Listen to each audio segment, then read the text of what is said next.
Hi everybody, this is Libby from Ditch the Carbs, and today we've got another low carb 5-minute tip, and we're lucky enough today to have Dr. Caryn Zinn join us, and she is going to tell us the top 3 mistakes that she sees with her clients when fasting.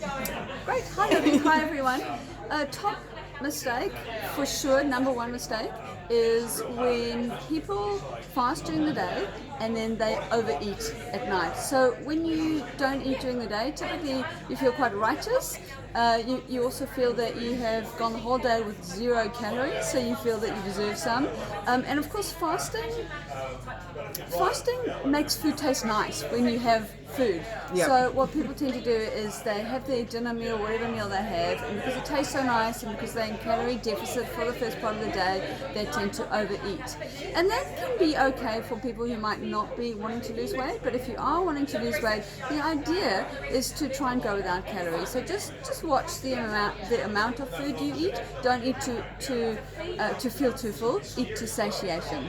Or eat to no longer hungry is another good one, isn't it? Yeah, so you don't have to eat to absolutely full. Or eat your usual dinner size that you would normally when you're not fasting. I think that's a good good tip. Yeah. So number one is overeating. Number 2 is just getting fixated with the numbers. I think we need to free up ourselves from numbers. So if you're doing the 16-8 and you're fasting for 16 hours, and at 15 hours you feel like you're just getting a little bit grizzly and you feel like you need some food and you go, oh, I've got 1 hour to go. Forget about the hour. Yeah. You know, so just have something small to tide you over, or bring your dinner early or whatever meal it is, bring it earlier. As long as you're getting a substantial period of time over 12 hours without eating, giving your cells a chance to be left alone, that is often good enough. It's not an excuse to break it earlier, but just if you're not feeling 100%, it's not the end of the world. No, it's just not the end of the world if you don't get your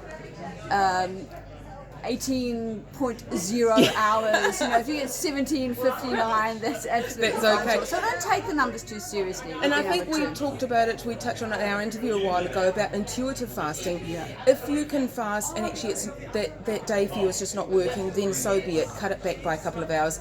But alternatively, if suddenly you don't plan a fast but there's nothing on offer, then just intuitively fast that day. Yeah. And that's typically how I work. I might do some structured fasting for purposeful health benefits, but I sometimes do intuitive fasting where I just can't be bothered prepping my breakfast and my lunch that day. I'm in a hurry and I go to the gym and I go to work. I'm like, okay, so I'm going to fast today, and then when I feel like eating, I eat, and I don't know how many hours that might be, but it's intuitive. It's when I listen to my body and I feel like eating. So I think intuitive eating is really important. Yeah. And your third and final tip about sustainability. Thanks for the prompt.